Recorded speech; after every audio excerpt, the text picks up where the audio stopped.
இருக்கீங்களா? இப்போ நம்ம என்ன பண்ண போறோம் அப்படின்னா, நம்ம பள்ளியில் இருக்கின்ற உயர் தொழில்நுட்ப ஆய்வுகளை பயன்படுத்தி உங்களுக்கு 6ஆம் வகுப்புல தாவரவியல் பாடத்தில் தாவர வளர்ப்பு அப்படிங்கிற பாடத்தை இப்போ உங்களுக்கு வந்து நம்ம கைட்டத்தில் வந்து ஒரு மாதிரி பாடத்தை வந்து நான் உங்களுக்கு வந்து போட்டு காமிக்கிறேன். அதை நீங்கள் வந்து பாடம் நடத்தும்போது அந்த ஒரு ஆசிரியர் பாடம் நடத்தும்போது நீங்கள் என்ன பண்ண நோட்ஸ் எடுக்கணும். சரியா? சரி சரி சரி. நீங்கள் உணவுகள் சாப்பிட்டு கொண்டிருக்கிறீர்கள் என்று நினைக்கிறேன். சொல்லுங்கள், உங்கள் அம்மா என்ன சமைத்து கொடுத்தார்கள்?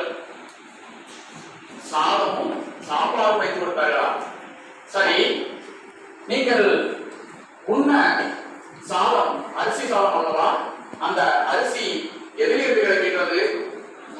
அரிசி நெல் போன்ற தாவரத்திலிருந்து கிடைக்கின்றது.